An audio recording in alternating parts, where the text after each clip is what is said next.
into AI's potential as a teaching tool. One area where AI really shines is generating alternative explanations. We all know that not every student grasps a concept in the same way. Yeah, it's like having a teaching assistant who can instantly come up with different ways to explain something tailored to each student's learning style. Exactly. AI can also provide personalized feedback on student work. Okay. And we're not just talking about simple right or wrong answers. Some platforms analyze student writing for things like argument structure, clarity of ideas, and even creativity. That's incredible. It goes way beyond what a teacher could realistically do for each individual student. I imagine this is especially helpful for ESL teachers who are working with students from such diverse backgrounds and varying levels of English proficiency. Absolutely. AI can even assist teachers in assessing more complex projects and simulations. So instead of relying solely on those multiple choice tests, which often just measure rote memorization, we can start evaluating a student's ability to actually apply their knowledge and think critically in real-world contexts. Precisely. And here's another really valuable application. AI can analyze student work for patterns of misunderstanding. Oh, interesting. This can give teachers these incredible insights into where students are getting stuck and allow them to adjust their instruction accordingly. So AI isn't just about personalizing learning for students. It can also help teachers become more effective instructors. Right. But what about students using AI directly? Some might worry that this is just a high-tech way to cheat. Yeah, I can see how that concern would come up. It's like when calculators first became popular, people worried that students would forget how to do basic math. Right. Michael Horn addressed this point directly. He acknowledged the risks of students becoming overly reliant on AI or using it to just complete assignments without truly engaging with the material. It's a valid concern, but as with any tool, it's all about finding the right balance. We need to use AI to empower students, not let it become a crutch. So what does that look like in practice? No. How can we encourage students to use AI in a way that actually enhances their learning? One way is to encourage students to use AI to refine their work, test their ideas, or improve their communication skills. For example, ESL students could use AI to check their grammar and vocabulary or to get feedback on their writing style. So they're using AI to become better writers, not just to get a better grade. Exactly. And in an increasingly AI-powered world, it's essential to raise students' expectations for their own work. They need to understand that while AI is a powerful tool, ultimately it's up to them to produce high-quality original work. It's about teaching them to be critical thinkers and discerning users of technology. Absolutely. Right. And that brings us to a crucial question. How can teachers embrace these advancements, especially if their school isn't exactly on the cutting edge of technology? What resources and support are available? So we've covered a lot of ground in this deep dive, from the power of blended learning to the exciting and sometimes daunting possibilities of AI in education. Yeah. But let's face it, all of this can feel a bit overwhelming, especially if you're a teacher in a school that's not exactly a tech hub. Where do you even begin? Right. Luckily, Mike Stewart and Michael Horn had some great advice for teachers who are eager to embrace technology, even without a ton of support. Yeah, one of the first things Michael emphasized is the importance of finding classrooms that are already using these innovative blended learning models. So it's about getting out there, visiting those schools, and seeing firsthand what's actually working. Exactly. It's about expanding your vision of what's possible and seeing how these concepts translate into real-world classrooms. I like it. He also encouraged teachers to actively seek out professional development programs that utilize the technology and the approaches that they want to learn. Don't settle for those generic one-size-fits-all workshops. Find programs that offer hands-on experience and practical strategies you can actually implement in your own classroom. Right. And finally, and I think this is really crucial, he stressed the importance of online communities and peer support for ESL teachers. That's where communities like Mike's Home ESL and TEVI FL Lemon really shine. Places where teachers can connect, share their experiences, swap resources, and support each other on this journey of integrating technology into their teaching. It's a virtual staff room where you can bounce ideas, troubleshoot problems, and get that much-needed boost of encouragement for people who understand the unique challenges of teaching ESL. It's a powerful reminder that you don't have to go it alone. There's a whole world of passionate educators out there facing similar challenges and discovering innovative solutions. It's inspiring to see how technology can bring teachers together and create these vibrant communities of practice.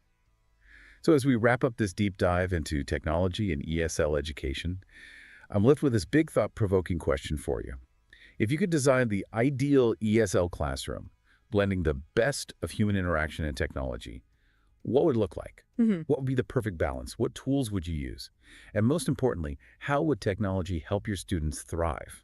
That's a fantastic question to ponder. It's an invitation to dream big and to start envisioning how technology can help us create these truly transformative learning experiences for our students. Don't just dream it, build it. Start experimenting. Connect with other passionate teachers and discover the amazing possibilities of this ever-evolving field. Thanks for joining us on this deep dive into the exciting world of ESL and technology. Until next time, keep learning, keep exploring, and keep pushing the boundaries of what's possible in education. Welcome to ESL Teacher Talk Podcast. Guys, welcome. The ESL live stream. It's Sunday, 5 p.m. It's not Sunday, sorry, Saturday, 5 p.m. Beijing time. Today, we're going to have an awesome live stream all together. Stu is back. Yeah, we are all back together. Today, we're going to be talking about different strategies for your students to really success in reading. So feel free to leave your questions, say hello in the chat. We're so happy to be back. And for now, what you just saw was the ESL teacher talk, where we do live streams, and sometimes you might not have time to watch the live stream. So it's gonna have a replay that you're gonna see as well on Sunday night, 9 p.m. Beijing time. And it will be also available on Spotify, so you can even have teaching tips on the go. The link is in the description. Stop talking and let's get started. ESL live stream is back. Here we go. Rock and roll.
Hello, everyone. The ESL live stream is back, Stu.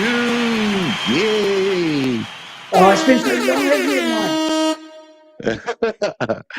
hasn't it, It's been missed you. so long. Good to see you back. That's awesome to have you with us again. Of course, not on the same timeline, but still good to be together. We can make it anytime. Yeah. So I'm back in the UK. Mike, you're over in China. So kind of connecting things is a little tricky, but it's possible. We're showing it right now. Exactly, because you know why? Teachers are magic. Yeah. Yeah. Can you hear that? Yeah, we're magic. Oh, man. Oh, I mean, That's true. Thank you, everyone. Hope you guys doing good. Hope you can hear everything that we can say. We are never sure what can happen in here. Thank you, everyone, for saying hello. Today, we're not live on TikTok because, again, a little problem. I got banned for TikTok because I was missing a little bit too much. And then, but I'll be back on the 24th. That was just, I'm learning as well with social media, always with TikTok or Douyin. It's always sometimes a deception. There are things you can do, but so you got to be careful. Yeah, so thank you on, I think on Instagram, I missed the shot. Man, I was so excited to see Stu back. So that's awesome. On YouTube, Facebook, guys, feel free to leave your questions. If you need help, uh, just let us know. Stu is here. How's everything doing, Stu? There's been a lot of stuff happening in your life these days, right? Just I've been away for a couple of months. congratulations. My wife's had a baby. Yeah, Yeah. my wife's had a baby. Congratulations, man. A big, Thank you. big shout out. Yeah, thank you very much. Yeah, so we've had a baby, and there are lots of being woken up in the night with nappy changes and all of that stuff. It's been wonderful. It's been really, really nice. So that's why I've been away.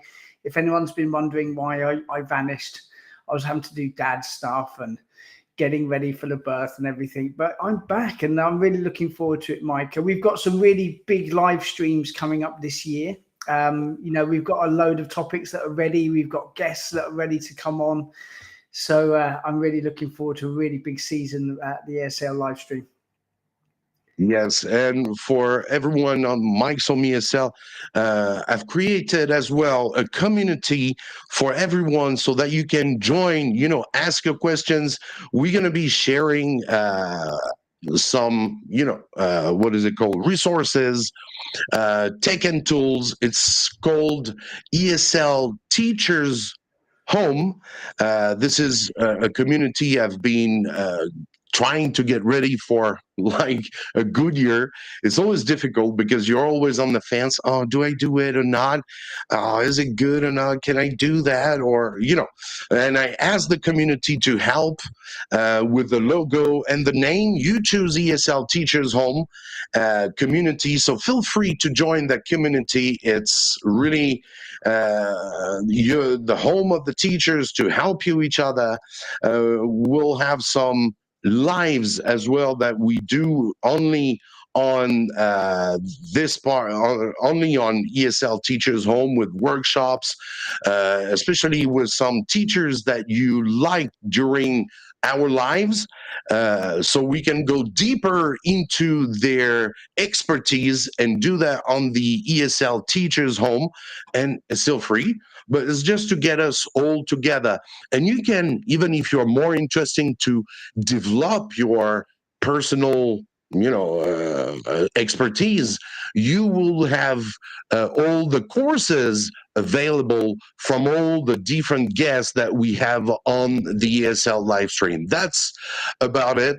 A place where everyone can be together and grow together and learn each other, sharing stuff. There's a lot of stuff to see on the ESL Teachers Home, so feel free to join that community because it's free. I think that's one of the best thing about being a teacher, right? Is and I've discussed this before. When you start out being a teacher, or when I started out being a teacher, the only resources I really had was the other teachers that worked in the office. So I'd come in on my break or between classes. Has anyone got an idea about this? I'm teaching this today. Any ideas, please? Now we're so lucky with the internet and with your community, Mike. People can collaborate together, and we can all together build our network of fellow professionals and just really develop ourselves and our skills. Exactly. Yeah. So it's really important like to get together, because it's a lot of people ask me, oh, we need this, we need that, sometimes a bit overwhelmed. So like there's a place where not only me but others can help, and so that's also I think it's a great opportunity for other teachers to give, to share, and to be rewarded, because helping others, it's also very rewarding. And there's a leaderboard in this community can can give you more like perks, more advantages. You can go and do hosting in the community, being a host. So it's just helping each other and giving a platform for others to grow. Yeah, lovely. So I've already joined, so I'm really looking forward to being a part of that, and speaking to other teachers and always getting new ideas. So looking forward. Exactly, because a lot of people always we can't cover everything in one live stream. So if you want to know more, if you want to get more, Q&A takeaways, just feel free to join. And today, we're going to be talking about reading, right? Everybody is here for training. So, Stu, what are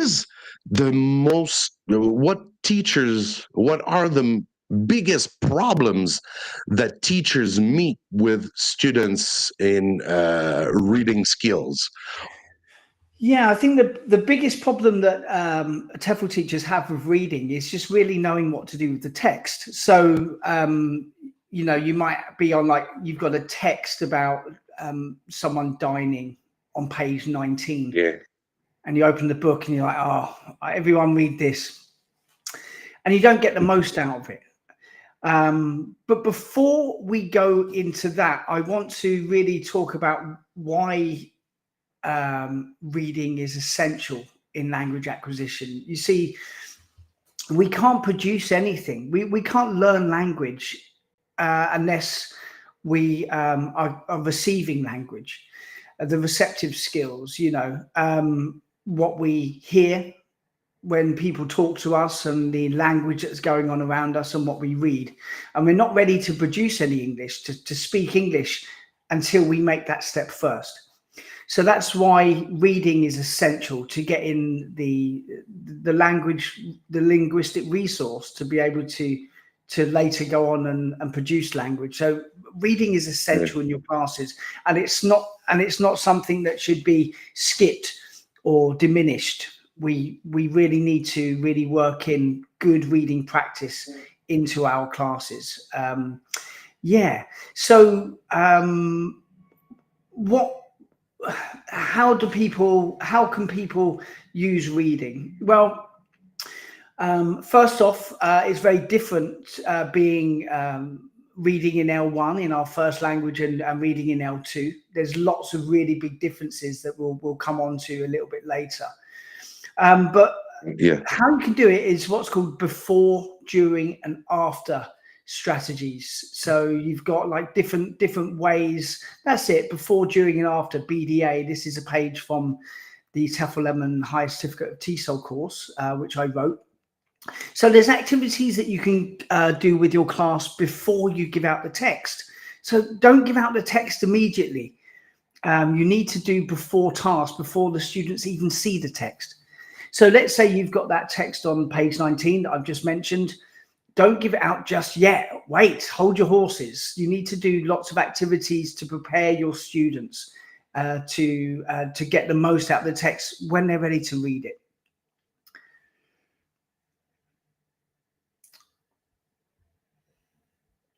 Yeah, so this is a part to make things wait for me. You still here, bro? Yeah, I'm still here. Okay, here what we're looking at is at the lesson 17 of your course, right? Yeah, so we've this is just basically an introductory page, and then within the course you've got several different ideas about things that you can do before you give out the text. And then you've got a huge section of real activities that you can use in your classes to do during your reading while your students are actually looking at the text. And then you've got another big bank of ideas about what you can do after the text. And by using these BDA strategies, before, during, and after, you can maximize language learning potential with your class. The class is the students are going to enjoy the text a lot more. They're going to get far more into it. They're going to be more engaged. They're going to remember much more after when they go home. If you're doing the before, during, and after strategy, and it's a huge part in Unit 17 on the receptive skills on our TESOL course. So it's really interesting. So yes, that's what I wanted to, for maybe for people who don't know, to clarify a little bit, what is this course about, just to present a little bit, because you have a quite awesome course, and I would like to give you a big shout out because you have 3,000 students. Yeah. 3,031 this morning. Yeah, that's. I want to say thank you to those 3,000 active trainees that we have. They're all learning the TEFL courses, and it's a wonderful course, fully accredited, 180 hours of awesomeness. And by the end of it, you're going to be a much better teacher. You're going to be qualified to go and teach worldwide. It's a good course, and it's got lots of real, it was written by myself. I've got 22 years of classroom experience. I've been there. I've got the t-shirt. I understand what it's like being a teacher. And I've been lucky enough to come across lots of these methods that have been been incorporated into my course, so that teachers who decide to take my TESOL course, they'll be better prepared than if they take another course, and actually be able to use these real practical tips in their classes to teach better classes.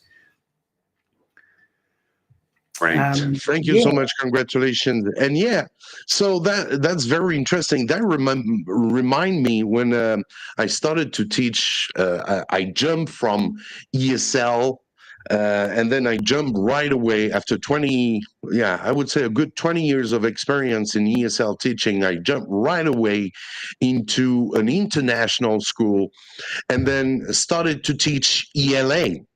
And I was teaching reading and writing. The English part, the grammar part was for another teacher. So I was teaching reading, and I come across a kind of strategies. You had to learn.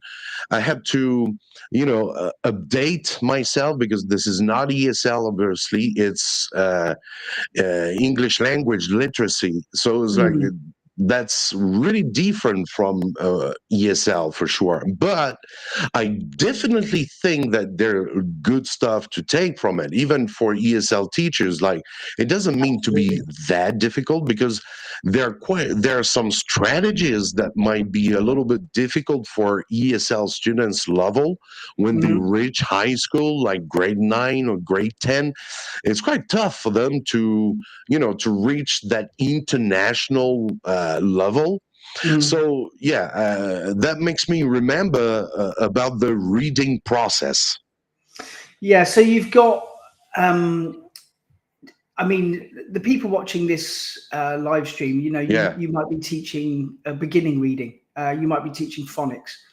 You might be teaching exactly, Shakespeare. It comes in all different guises, but the basics remain the same.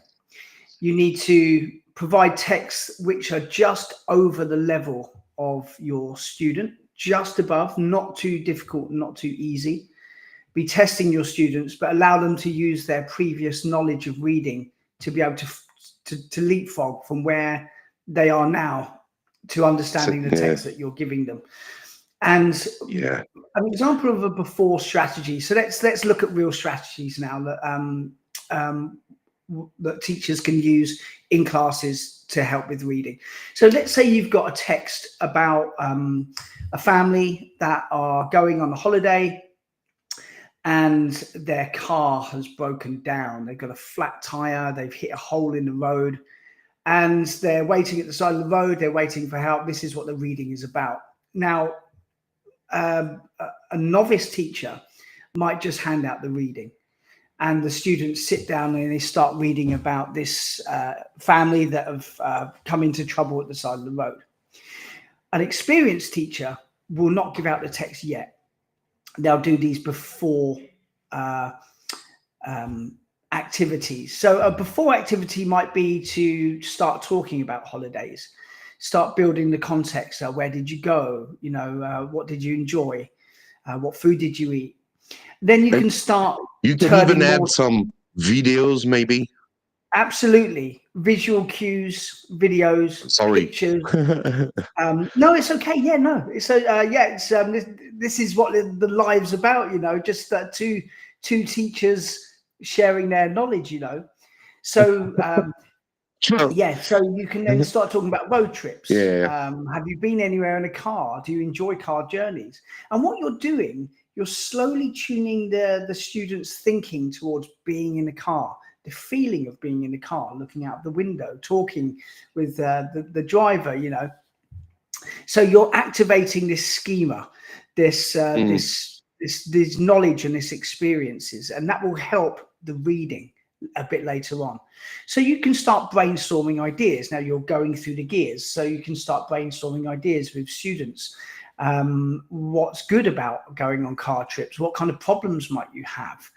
And then someone might say the car will break down. Oh, okay, the car will break down. Has anyone ever been in a car that's broken down? And then you can start writing language on the board, developing these ideas, getting students to think together or think together in pairs. This is a good before task. Then you're ready to give out the text. The students are reading about a topic they've just been talking about. They're not going into the reading cold. They're going into the reading warm, and they can get much more meaning from the text. This is a good before activity. Another before activity might be to pre-teach any problematic vocab. So it's very. Right? Yeah, go on, Mike. Yeah, go ahead. Yeah, no, I think there's a kind of it might be a bit lagging, but it's all good for me. What I was thinking is like, before reading is pretty much hooking the students, give good hooks, like try to grab their attentions by using like what we call pre-reading.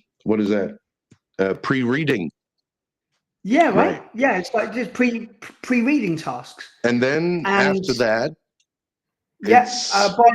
by that you're developing, you're getting their attention, you're building the engagement, you're building you're developing their interest in what they're about to read, and they go in with a level of excitement about potentially finding out what's on the page. Sorry, Mike, go ahead. No, I was checking after that. What do you get? It's the second part is while reading, right? So the first step, the second step. I'm going to stay on that image right here because it's pretty easier for people to understand. Yeah, right. I think, That's it. So that we can all see this. Yeah, and with my course, what it's done, it's full of cartoons. So it's not this boring, dusty 15-year-old dry course. It's full of color, cartoons explaining things. It's really different. It's an awesome course. So during activity, you might have like underline any words that we've brainstormed on the board before. So as the students are reading, they've got a pencil in hand and they're circling different words that you might have before. Right there, emojis. This is a great during task. Honestly, it's like how many teachers do this? They can write an emoji. They can draw an emoji in these sentences and paragraphs as they read how they feel at the time. Maybe they find it funny that the family's got a flat tire, and they can draw a little like laughing emoji. They find it funny. Maybe they find it sad. They do a little teardrop. So this is another example of during reading that they can really get the most out of the text. That's an awesome activity. Yeah, using emojis, that it's super fast. And because when you're reading, you might have a big thick book, and then you get to read. It's going to take time. You're going to even forget those examples or those little that nourish the reading, those little and then this is really, really awesome. The emojis, using it's easy to draw. Everybody can draw that. That's really cool. That's it. Yeah. So this is another thing that you can do, like kind of during. You've got your standard like true or false, which they can be working on as they go through the text. You could underline, underline words that the students don't understand. There's tons of stuff that you can do during. Yeah, this is another one. Choose a sentence that has this meaning, or that you find interesting. Choose a sentence where the problem started happening. So there's tons of stuff. Never just go into class. Everybody open your books, please. Turn to page 21. Read the text. Don't do that. You've got loads of things that you can do before you open the text, and while they're reading, you've got this fun activities that can kind of challenge and give your learners a richer learning experience. Yes, that's true. And I got a question to ask you. That's pretty much about what you were just saying. How can teachers encourage students to read, for pleasure versus reading for learning, right? This is one of them, for example, I guess the emojis, right? Yeah. So how can they, do you get more tips and tricks like this? It's awesome. Yeah, sure. I mean, reading in L1 and reading in Yeah. L2 is really different. That's the first thing that we need to understand. Yeah. By the time you're 5 years old, you've already got at least 5,000 words under your belt. You can if someone reads you, if you're a child and someone reads you a story, you can understand the story. If you look at the picture that accompanies the text, you know most of the vocabulary in that picture, and so it aids your readings. When you're reading for pleasure in another language, it's much more difficult, right? So I think if you're doing that, you need to be reading stuff that you have an interest in. That will help. I don't want to venture too far down that road just yet. While we're still on the BDA, we might lose scent a little bit. There's things that you can do after the reading as well. So you sticking with the BDA, we've got these are more examples of things that you can do during, before, during, and after classes for the pages for my course. Okay, yeah. So give your students the text. Just let me know. Yes, yeah. So post reading tasks after reading. This is a great one. Text in a box. So you put vocab items or language chunks on paper. You put it in a box, and then students have to write down what they found interesting, put it in the box, and then later on you can draw the language from the box. So you can use it in different ways. You can use it in communicative activities. You can use it in games. This is the language that they've really felt most fascinated by from the text. Text in the box. So this is another practical activity that you can do, after you've studied my course in your own classes. That's a good one. I've really enjoyed that. And what it does, it gives students autonomy. So let's say you've got 10 students all reading the same text. They've got different interests of what has interested them, which words, which parts of the passage that has interested them the most. And by writing those things down, you're personalizing the learning. you're encouraging students to make their own choices about the vocabulary that they like and that they found fascinating. Writing that down, committing it to paper, you're starting to lock the new vocabulary in your mind from the text by writing it down. They're tearing it out, they're cutting it out, they're walking to the front of the class to put it in the box. They know what they're pulling in the box, they're thinking about the vocabulary again. Yes. And you're reinforcing the language from the text by doing these kind of activities. And when it gets drawn out, then you're getting recall and you're getting shared learning experiences. So these are all fantastic ways that you can maximize a text and keep it going. So you've got this really, you've set the context with these before activities. You've got doing the emojis during the reading stage, for example. There's many other during activities that you can do. Then you've got these after ones as well. Brainstorming, you can have students retelling the story to each other. So put them into pairs. Right now, tell the story. Take turns to retell the story.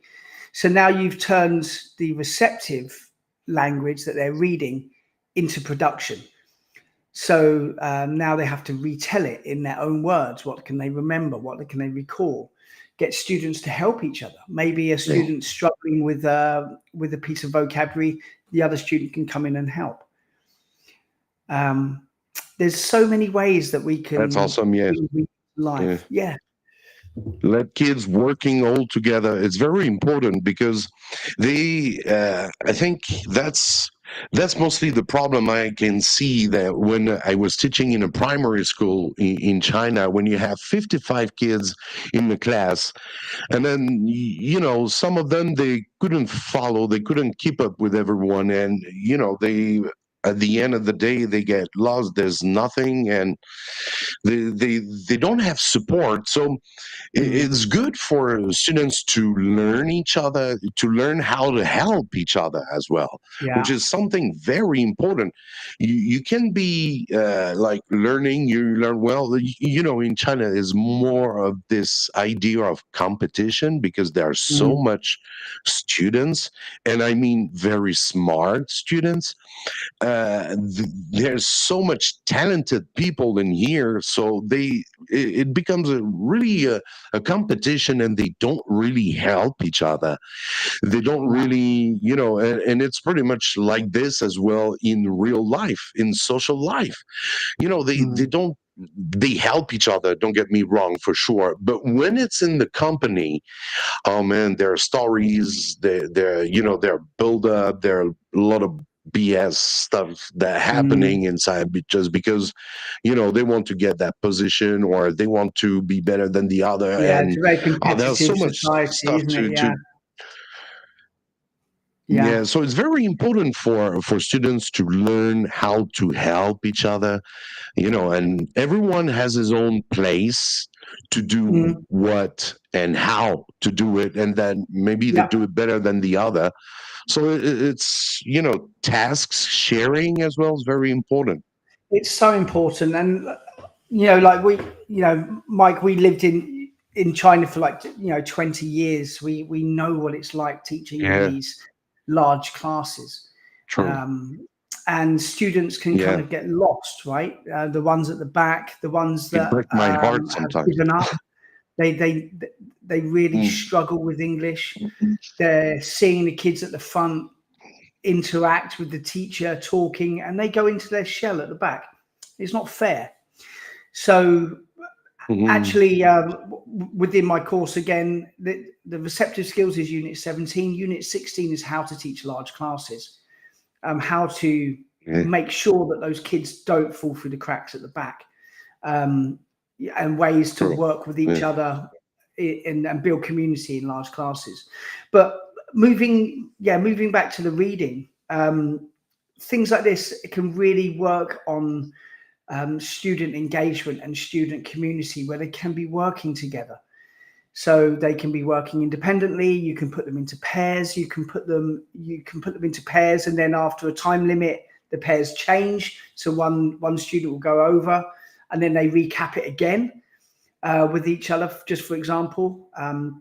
Or you go, right, okay, now change. Now this time, remember all of the verbs that you can remember, just for example. You can then move it into big groups. You've got these different ways and different directions that you can go in with your reading tasks that you can do. Recapping the story, rewriting the story. So you can like change the method of production from speaking into writing. Then you can work on, on spelling, grammar structure, accuracy. There's different directions you can go in with the reading task. Yeah, that's it. So speaking in pairs about the text, where you're changing, you're getting the students to recall the reading, getting them now to produce it. Changing that receptive skills into productive skills. It's a really wonderful way, and you've got the resources in your classroom. You've got people there that you can work with. You've got students you can work with. So, and this is a fantastic way. And you can split it, so you can let them read it quickly, and then put them into pairs. And then once you feel you've got your ear on everyone talking, it's starting to slow down. You can hear people repeating themselves. Okay, now return to the text. Read it again. This time, do this different during activity. So before we did this during task, now do that during task, reading the same text. Okay, now return to your pairs. What more can you say?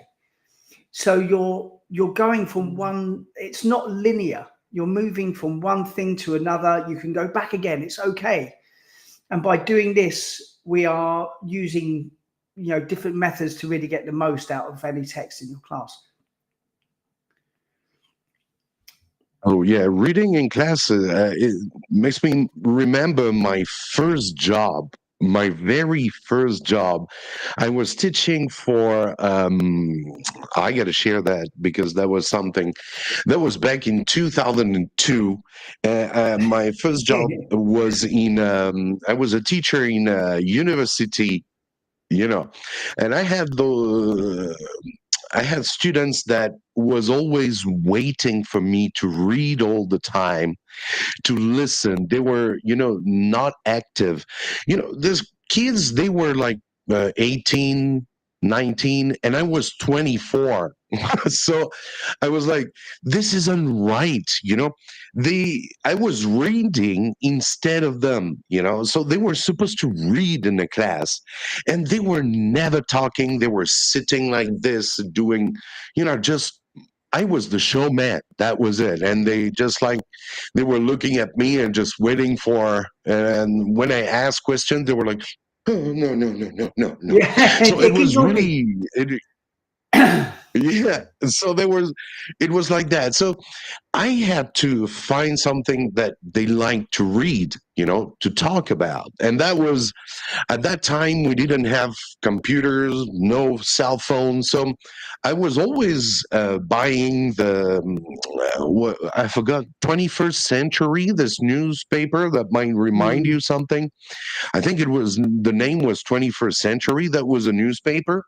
And I would pick an article from these, and then an article that will make them react. That was the perfect time we were talking about mobile phone. And then I would I would let them read, understand, and let them, ask them the new vocabulary. I would go with the new vocabulary. Then they would go back home. And before going back home, the very important part is here. I would divide the class into two teams and say, all right, you're going to be about a topic. So I'm going to say, your team, you're going to be against. And this team, you're going to be agree with the text. So some of the students were, but teacher, I would like to be in the other team. I said, doesn't matter. Try to think about it. You get a week. Try to use arguments. So I had to face reading and speaking in my classroom. That was my big problem. And using these topics, oh man, read topics that most of their teacher wouldn't talk about it. So I just really impact them like right in the face. And then the next day, after a couple of weeks, they were going on talking, and they would love an article. They would read the article. It's just because they have this, this interest that is for sure really important. That's it. So that reminds me, You have to grab interest, right? And I think exactly. it's important to say you will never find a text that everybody likes. You've got males, female, boys, girls. Yeah. Some people like this, some people like that. You're not going to ever find a perfect text, but you can get clues. You're working with teenagers. Yeah. Use things that young people might enjoy reading. If you're working with young children, not kind of like, keep it child friendly. It's all obvious stuff. You're going to get more results. But talking actually about teaching children, I think a lot of what we've been talking about so far might be useful for teachers who have maybe older students who are able to talk about things. High school. Teachers watching this right now will be like, well, I teach 7-year-olds. How can they get into pairs and discuss? Well, they can't. So I think it's important that, Michael, that we talk about ways that you can do these strategies, and you can still do before. You can still use pictures as cues. What they're likely to hear. Get the language from them that they. Get an idea of what they can produce. Always use texts that are just above their level. Not too easy, not too hard. And how can you build those skills? Mike, have you ever come across graded readers? Graded reading books? Have you come across those? No. You probably have if I explain what they are. You definitely would have. So basically, graded readers, they're a series of reading books from, let's say, Pearson is a good example of graded readers, publishers, but there are many others. And it might start at level 1, where it's kind of like really often single words. And it might go up to example, to level 30, where they're reading complex, longer passages with detailed vocabulary, detailed grammar, etc. So you give your student a personal assessment. Okay, Wang Hao, read this to me. It's too difficult. So you move down a few levels in the graded reader. It's too easy, move up. So let's say that they're level 8. And there might be 10 books, 10 different stories in the level 8 level. Wang Hao should read at least one every week, if possible 2, and build their skills, build their vocabulary. Each book has different vocabulary to another book, but they've been written by real experts that really know their stuff, and they build on the skills from previous levels. So after Wang Hao has read all of level 8, she's now ready to move on to level 9. And you keep moving up. This is called graded readers. I get you have them, you might have them in your school, right? Do you have them in your school, Michael? We do have Pearson. Yeah. That's it. So graded readers, try to get your students onto graded readers. So because no matter where they are, they're able to improve, and you can find tons online. You can, if you're lucky enough, you have the budget, you might have some in school. You might be able to like pinch or borrow some from your other teachers.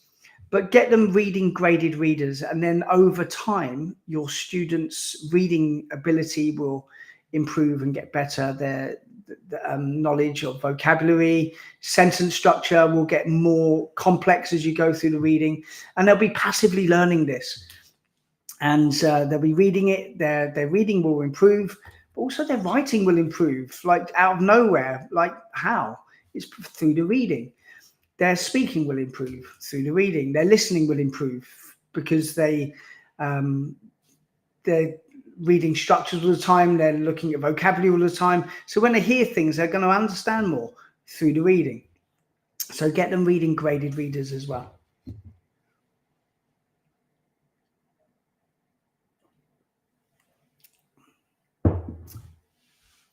Great, awesome, thank you. Mike, going on with the book, there are a lot of interesting, not the book, sorry, with the course. We're talking about reading, so I'm getting lost right here. Yeah, no problem. Okay. Oh yeah, that's another thing, right? So you've got lots of students have got their own phones now, right? So what you can do, you can get them to recreate what happened in the reading on a short video. Yeah, and this doesn't have to be 2-minute long videos. It can be very short videos. Let's say you're working with younger students. You can make short video. You can upload it to the school secure portal. Parents can access that if you can pull it onto the parents group or whatever. Teenagers can video themselves, like recreating the language, recreating the story. There, you get 4 chairs. Get 4 chairs. Put the 4 chairs together. They're in the car. They're moving along. They're role playing. Yeah, what's happening exactly. in the reading. Oh no, we've got a puncture. What are we going to do? Right, you walk to find like there's no signal. You walk to find a phone box. They can recreate what they've done from the reading on video. You can bring classes to life. There's so many directions you can go in anytime you're teaching TEFL. Yeah, that's awesome. It's really nice actually looking back. It's really nice they're looking gonna back love at it. When you start to use the course. Sorry, Mike, go ahead. Yeah, so everyone really gotta try these tips. No, all good. It's a bit lagging, of course, but yeah, no, I love the way to do things. Kids gonna love it because there's the screen generation, and that's a big problem because students today are getting more and more, disengaged into the class because all the apps they're watching, it's right away. They have what they want right away. They don't think. Lots of apps. I'm not gonna give some names because we're on it, but they you got to use it for good. For the use it right. I definitely think that these tools are really good as well for kids to learn. They're great tools for learning too, but obviously they want to be more entertained than learning stuff from these apps for sure. So yeah, stuff like that is really awesome. Tips like this, stuff. Tips so like that are really great. A few months ago, we had Michael Horn as a guest on the show, right? And exactly. We were saying, will tech mean the end of teachers? And he said, no, it won't. It will be the end of teachers who don't know how to use it.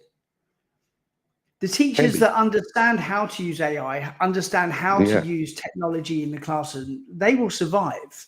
The teachers who will be, phased out will be the ones who don't really know how to use tech in classes. So it's another important part of the course: how to use tech in classes, how to use video, how to use, like apps, tablets, things like that. Bring it into the class to make your lessons more engaging, and so that and students learn more, you know, vocabulary, more language. Another way to do things, okay, yeah, oh, yeah, so that's an example of a graded reader. You've got there, that's a Pearson title, and it's about a jewel thief. He steals diamonds, and that's one of the pages. Sorry, I get, yeah. Yeah, so yeah, there you go. So he's yeah, newspaper chase, and so there's a Awesome. jewel thief in the story.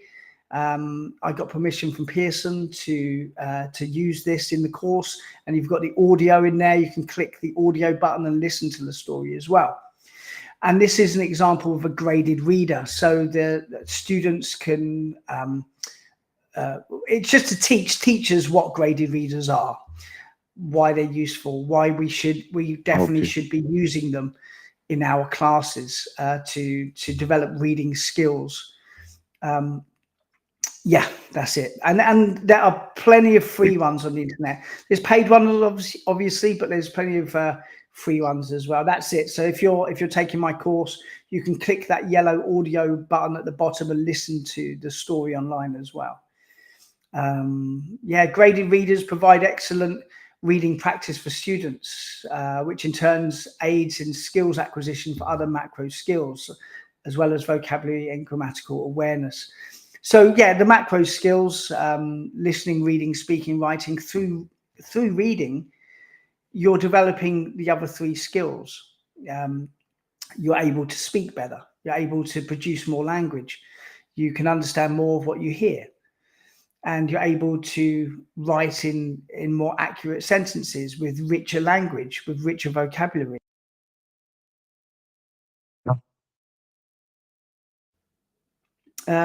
Yeah, that's it. So I think from this live stream, if we can say anything, is to bring more reading into your classes. Don't think that the aim is just to do speaking. Build a well-rounded student. And there'll always be reading passages in your textbooks, and it's for good reason. But by doing some of these BDA strategies, you'll be able to get more out of those texts, and they shouldn't bore students. They should excite students.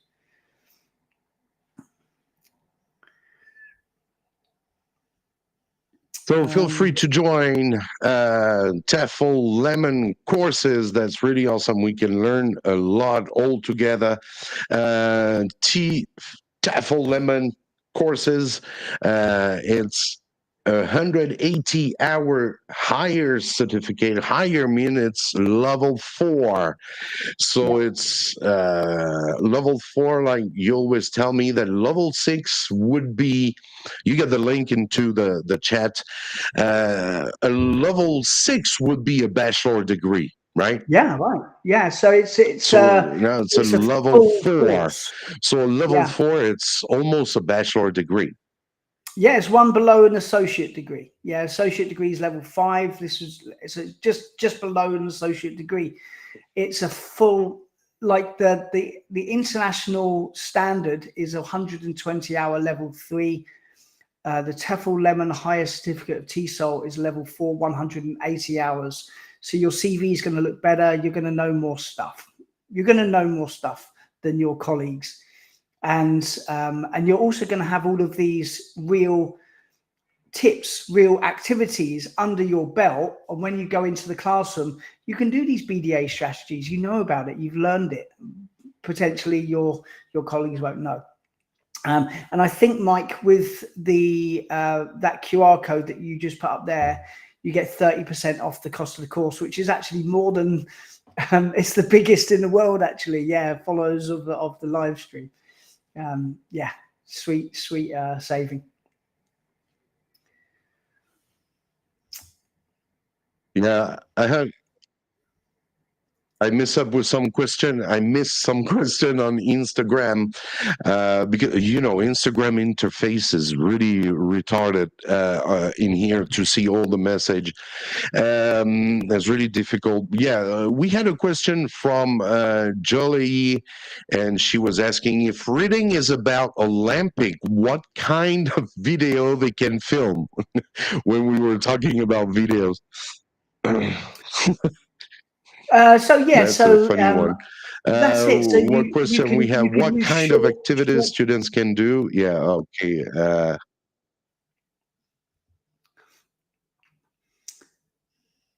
That's it. So yeah, Go on, go let on, me bro. just quickly recap there about the video. You could short clips. It could be 5-second videos, short videos producing 1 or 2 sentences. It doesn't have to be this big Hollywood production on your phone. It can be fun short skits that the students can share. You know, if you've got like safeguarding concerns, you can delete them straight away afterwards. It just makes Yeah, things fun and then bring it to life. You know. Cool. Any other questions, Mike? Do you have any exactly. other? The other day I did a project like this for my French class. That was good. No more questions. No, I was just saying the project. I did a video project for my French students as well. They were super engaged into it. They were really Yeah. interesting in it. It was like to make a trailer from their favorite French movies so they can remake the Yeah. trailers of their own. Of course, speaking in French, adding captions and all stuff. And it was awesome. They loved it. They get engaged. They were speaking. They were acting, and I might display this on ESL Teachers Home. So feel free to join the community because their live replay will be there as well. If you get questions, if you're watching the live like in a replay, but you have questions that you really want us to answer, feel free to go to ESL Teachers Home. Is going to be there too. And there's also another YouTube channel called the ESL live stream that I opened a long time ago for people who couldn't see the lives. It's still the live replays. It's still there. So the ESL live stream channel, when you can search on YouTube, you'll find it. And you will also have ESL Teacher Talk, where it's a podcast. It will be there too. But frankly, if you want to be, up to date with Tefl Lemon, Mike's Home ESL, just join the community, and that will be really awesome to be all together there, make it grow, and have a lot of workshops, getting into more detailed tips and tricks like we had today with Stu. Thank you so much, Stu, for being back in the house. Uh, wish you all the best. Can you hear me? I've missed it. I've really missed it. Being here, working with you. Yeah, we're a team, Mike. We're a team. We're not meant to be apart. So I'm really looking forward to this season. We're going to cover so many topics, and the We do. community We as are. well. Let us know in the community what topics you want to hear. What do you want us to cover? And we can do that for you. So just fire over a message. Just tell us what you want, and we can do that for you.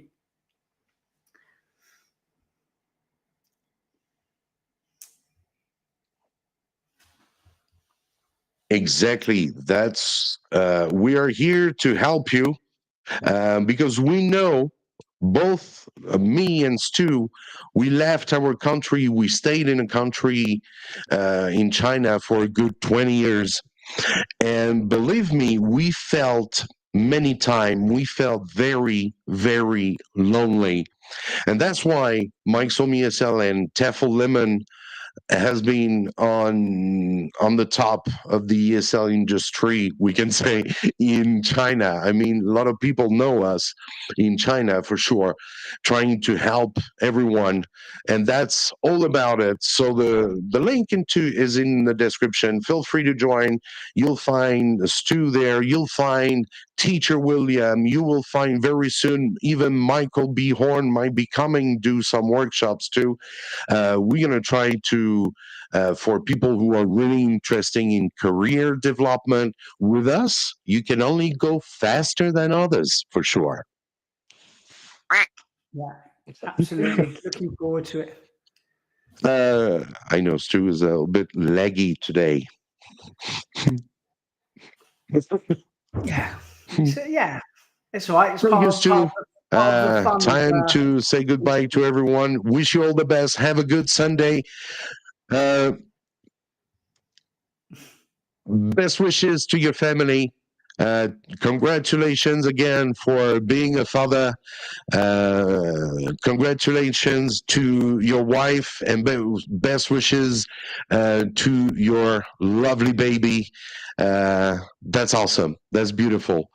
A newborn baby, and that's the most beautiful gift that a woman can give a man. Awesome. Big shout out to the mom. Thank you, Mike. Thank you. And the baby, of course. And of course, too. Thank you so much for your time. I think it's going to be time for the bib. No? Oh, It's time for... well, don't make him up. You Whatever gotta you make do. the milk. No, I'm just kidding. I'm a father of 4 kids, so I get you. You've been there.